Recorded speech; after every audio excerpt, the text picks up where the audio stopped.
তারপরে কারি শফিকুল ইসলাম, এনামুলটা দেন। সবাই ইমাম আলেম ওলামা, আলহামদুলিল্লাহ। ওনার মসজিদে হাঁটুর উপরে পানি ছিল।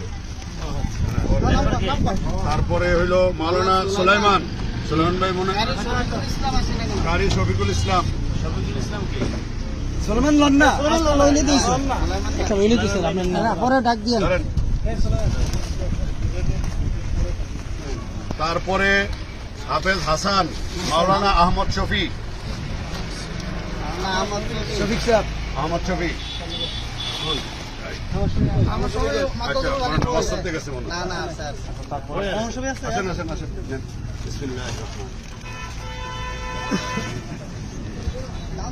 আচ্ছা, তারপরে হইল হাফেজ হাসান তো নিচে, মাওলানা আব্দুল আউয়াল,